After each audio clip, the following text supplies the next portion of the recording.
Olá pessoal, sejam muito bem-vindos ao nosso canal Direito para Concursos. Se você ainda não me conhece, eu sou o Daniel Lopes. Hoje a gente vai começar o nosso estudo aqui de Direito Eleitoral, falando um pouquinho sobre os conceitos, sobre as fontes de Direito Eleitoral e também, na próxima aula, a gente continua com os princípios de Direito Eleitoral. São aulas aqui de extrema relevância para você começar a se familiarizar aqui com o Direito Eleitoral. Muitas pessoas não têm essa matéria na faculdade, a grande maioria não tem.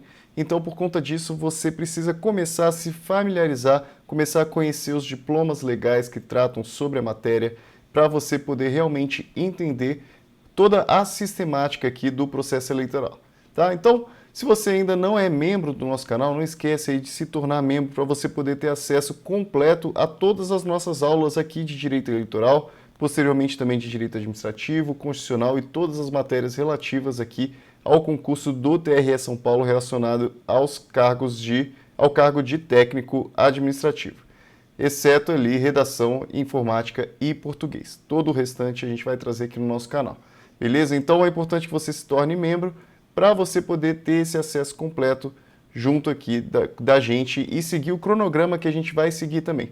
Hoje a gente começa aqui com a primeira aula relacionada ao nosso cronograma para esse concurso. Tá? Vamos lá, então, vou colocar aqui já na tela os slides para a gente poder seguir.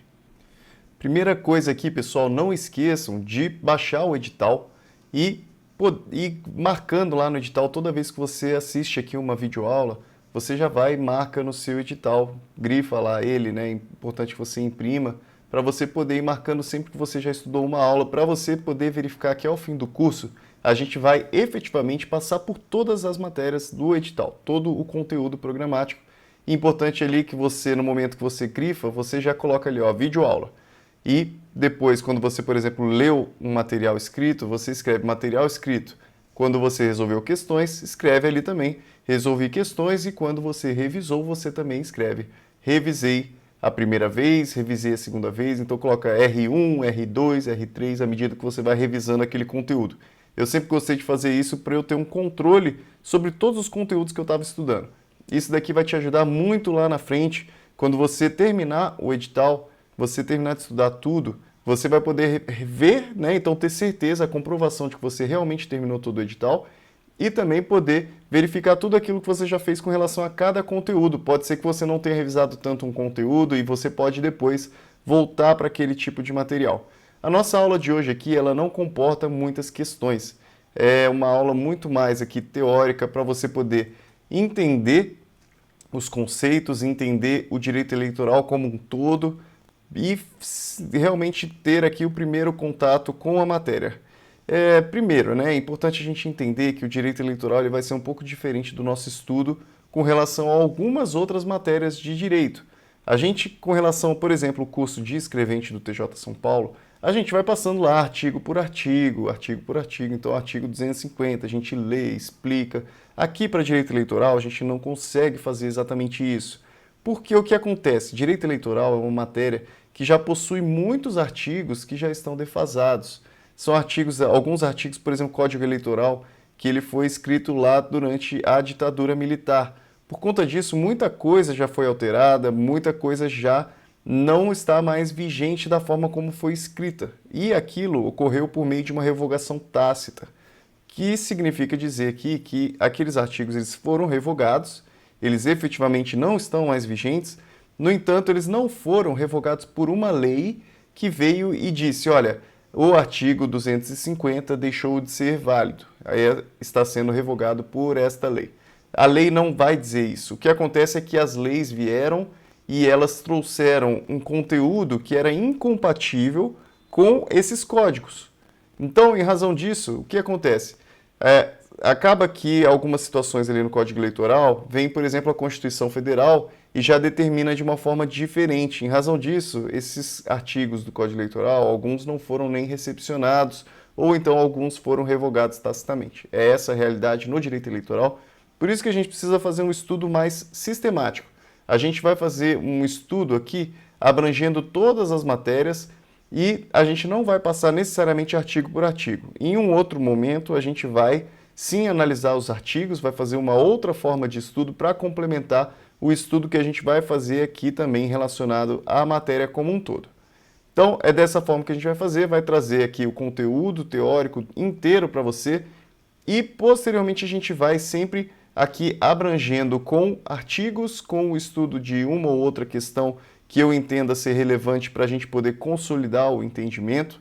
Basicamente isso. Hoje, você não vai conseguir seguir aquilo que eu digo para você fazer, que é assistir a videoaula, depois fazer questões, porque com relação a essa matéria você dificilmente vai encontrar questões.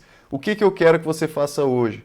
A gente vai estudar a respeito das fontes diretas do direito eleitoral, que são aqui Código Eleitoral, Lei das Eleições, resoluções. O que eu quero que você faça hoje é que você pegue esses códigos e vá já gravando aí no seu computador, já vai deixando tudo ali, sabe, transformando em PDF para o seu computador para você ter acesso a todos esses materiais de uma forma fácil. Cria uma pasta aí no seu computador escrito Direito Eleitoral e vai adicionando todos esses códigos, todas essas leis dentro dessa pasta para você não se perder e você ter acesso a todo o conteúdo. E vai criando já um caderno também da nossa matéria para você poder ir seguindo. Tudo isso vai te demandar aí algum tempo, então durante esse período aí do cronograma de direito eleitoral você faça isso, já vai organizando o seu conteúdo para você posteriormente ter aí um acesso rápido a tudo. E também já vai se familiarizando também com o que concursos, abre lá direito eleitoral, vê mais ou menos o que você vai conseguir resolver de questão. Posteriormente eu vou trazer para vocês aqui mais ou menos o que eu consideraria adequado como filtro para você utilizar no que concurso. Eu vou falar isso aqui depois em aulas aí específicas para o pessoal que é membro poder acessar e ter conhecimento a respeito disso, tá? Vamos lá, então a gente vai falar sobre direito eleitoral. A gente está tratando hoje aqui sobre conceitos e fontes. Se você abrir lá o seu edital, você vai perceber que é a primeira matéria que aparece lá em direito eleitoral. E em adição aqui também eu entendo necessário a gente falar também a respeito dos princípios, porque os princípios eles também vão ajudar você a entender melhor a matéria.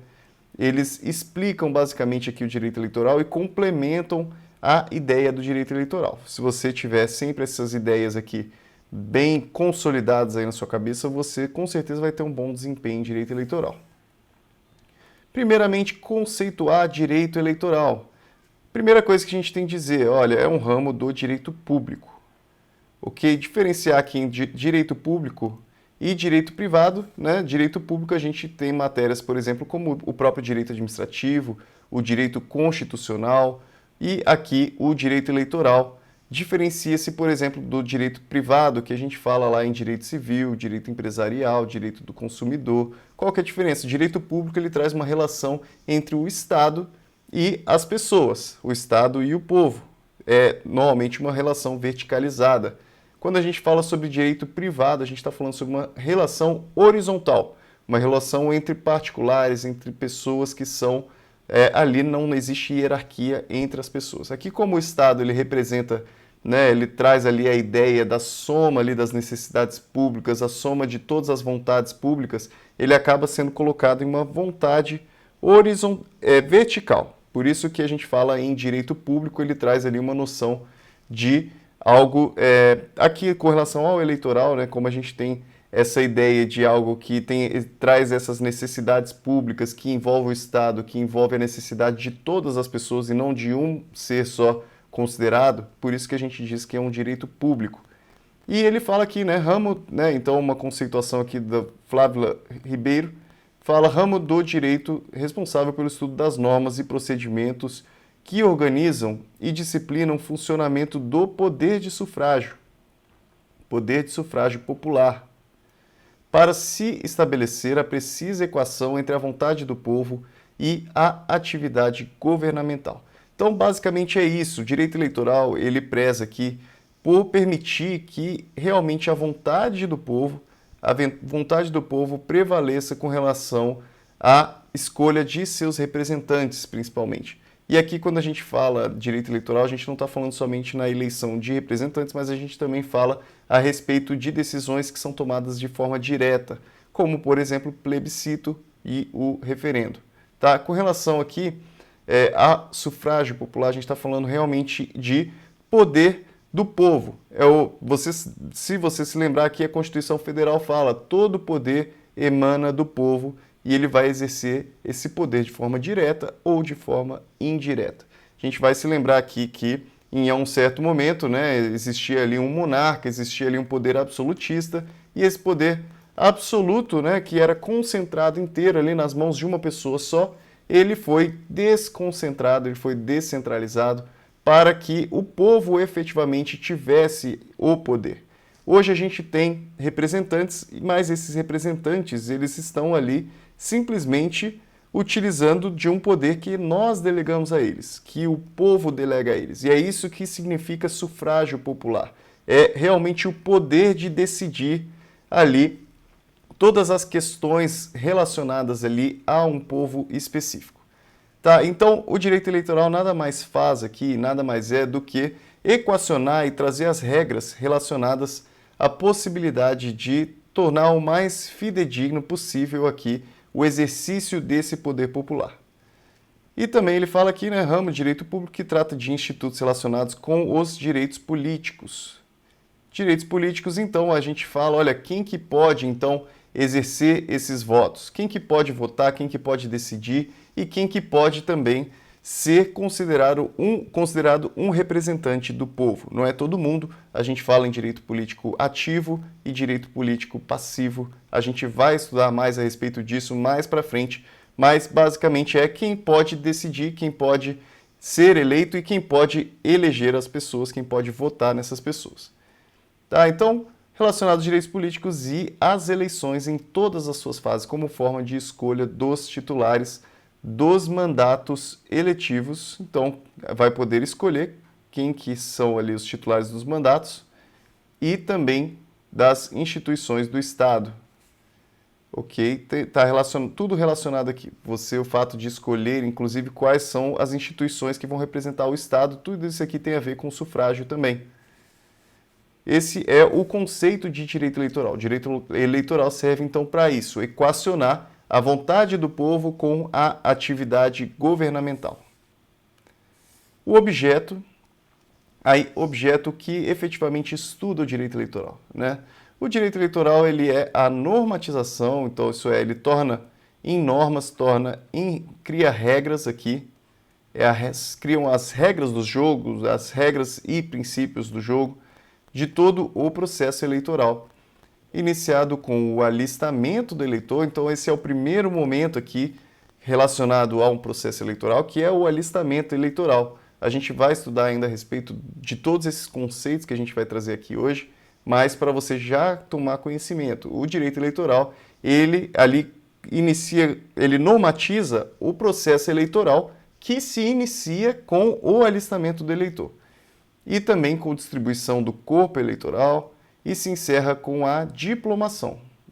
Então, início aqui no alistamento do eleitor e fim na diplomação dos eleitos. Embora a atividade da Justiça Eleitoral nunca pare, nós temos que o processo eleitoral, ele tem ali um início, que seria o alistamento, só que esse alistamento ele é contínuo, ele está sempre ocorrendo, né? Exceto ali durante um período específico, pré-eleições, mas o alistamento é ali um ato contínuo da Justiça Eleitoral e esse processo eleitoral ele vai finalizar ali com a diplomação dos eleitos, embora na verdade aqui o processo eleitoral ele nunca realmente se finalize. E está relacionado então a um conjunto de atos relativos à organização das eleições. Então o que a Justiça Eleitoral se preocupa aqui? Se preocupa com principalmente eleições, com o registro de candidaturas, com campanha eleitoral, votação, apuração, proclamação dos resultados, que é aqui quando realmente você define quem foram as pessoas que ganharam. Tudo isso aqui está relacionado, então, a um objeto do direito eleitoral. Objetivo do direito eleitoral. Qual que é o seu objetivo? É garantir, como a gente falou, né, que ele tem que equacionar ali a vontade do povo com a atividade governamental. Aqui nada mais é o objetivo do direito eleitoral, que é garantir a normalidade e a legitimidade. Normalidade significa que, olha, tudo ocorreu da forma como deveria ocorrer.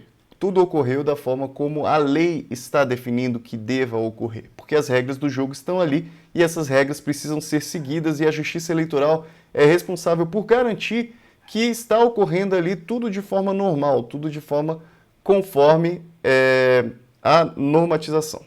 E a legitimidade, legitimidade significa dizer que as pessoas elas vão considerar aquela atividade governamental realmente representativa das suas vontades. Isso que significa legitimidade. Você considera algo legítimo porque aquilo realmente representa a sua vontade, representa a vontade popular. Se aquilo representa a vontade popular, é porque é sim legítimo. Então, garante a normalidade e legitimidade do procedimento eleitoral, viabilizando a democracia. Nada mais é aqui que uma das funções da justiça eleitoral, que é viabilizar a democracia, permitir que seja possível aqui a democracia, utilizando das regras aqui necessárias para permitir que essa democracia seja aqui efetiva. Consonância entre resultado apurado nas urnas com a vontade soberana do eleitorado, tá? Então, a vontade ali que foi manifestada nas urnas, ela precisa realmente ser aquela que está se manifestando ali na atividade governamental. Competência para legislar, e eu vou falar para você posteriormente colocar aí na lista do que você tem que ler. Artigo 22, Constituição Federal, já fica aqui como um dever de casa para você ler esse artigo 22. Lá vai estar dizendo que é competência privativa da União legislar sobre direito eleitoral. Tá? Então depois você leia aqui esse artigo 22.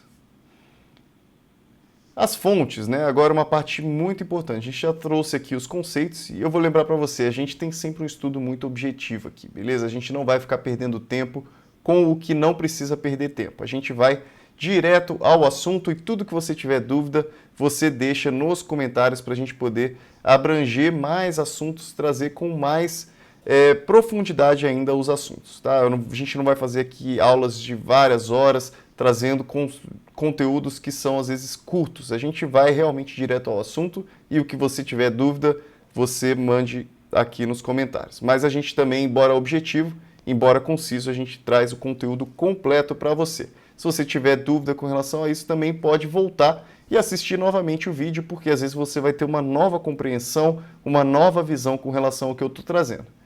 Vamos falar aqui então sobre as fontes.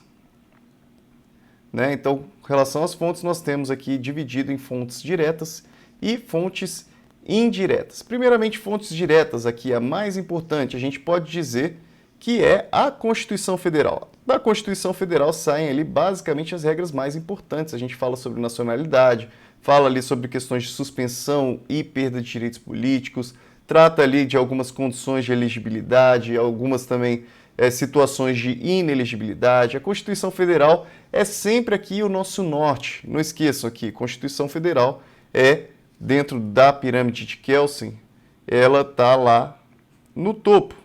Quando a gente fala sobre pirâmide de Kelsen, nós temos que buscar, né, todas as leis, todos os códigos, eles precisam primeiramente buscar fundamento na Constituição Federal. Se ele não tiver fundamento na Constituição Federal, é porque ele é inconstitucional, ou então, se ele for anterior à Constituição Federal, é porque ele não foi nem recepcionado pela Constituição Federal. Isso significa que ele não possui vigência.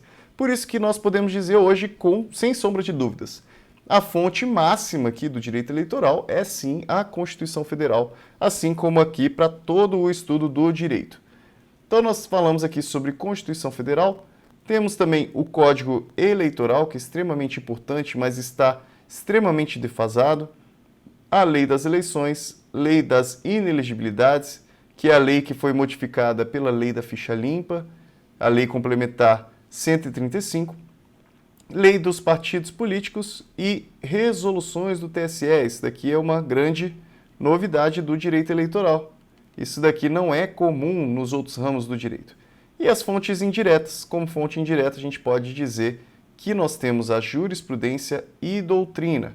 Por que fonte indireta? Porque a jurisprudência, em regra, ela não traz ali uma força cogente para a atuação do juiz, para a atuação da justiça eleitoral como um todo. Eles são ali, né, em regra, são parâmetros de atuação, tanto a doutrina quanto a jurisprudência. Embora ali, hoje em dia, a gente esteja cada vez mais caminhando para uma cogência ali, né, para uma força cogente da jurisprudência, a jurisprudência ainda, em regra, ela não possui aqui essa obrigatoriedade com relação à atuação do juiz. O juiz ele é obrigado a aplicar a lei, ele é obrigado a aplicar a Constituição Federal, mas ele, em regra ali, ele não é obrigado a aplicar todos aqueles conjuntos de decisões reiteradas das instâncias superiores. Nada mais é do que isso, jurisprudência, tá? Jurisprudência é um conjunto de decisões reiteradas de instâncias superiores. Instâncias superiores, eu estou querendo dizer aqui, então, por exemplo, decisões do Tribunal Regional Eleitoral e do Tribunal Superior Eleitoral. A gente ainda vai falar um pouquinho a respeito de como é definida ali a organização judiciária eleitoral, mas basicamente as instâncias superiores a gente pode entender esses órgãos que estão acima do juiz eleitoral com relação aqui à sua jurisdição, a forma de com relação aqui simplesmente de uma forma em que se possibilita, por exemplo, a possibilidade de recursos, né? Então, nesse sentido, a gente pode dizer que estão acima, né? Embora não haja efetivamente aqui uma hierarquia entre juiz, desembargador, etc. Tá? Mas, basicamente, é isso. Hoje, eu trouxe aqui, então, essas fontes. A gente ainda vai falar na próxima aula agora de cada uma dessas fontes. Eu vou falar um pouquinho sobre a Constituição, o Código Eleitoral, um pouquinho sobre cada uma delas. E, posteriormente, também na próxima aula, eu já falo sobre os princípios também do direito eleitoral, tá? Espero que você tenha gostado da nossa aula de hoje, espero que te anime aí para você se tornar membro do nosso canal. As nossas aulas vão ser sempre assim, sempre bem objetivas, direto ao assunto, para você pegar só o que é realmente importante, tá? Então, não esquece também de se inscrever no nosso canal e um grande abraço para quem já é membro do nosso canal. Essas aqui são algumas aulas que vão ficar abertas para todos, mas nem sempre vai ser assim, beleza, pessoal? Então, já não esqueça aí já de logo se inscrever no nosso canal e tornar-se membro. Um grande abraço a todos, a gente volta já para a próxima aula.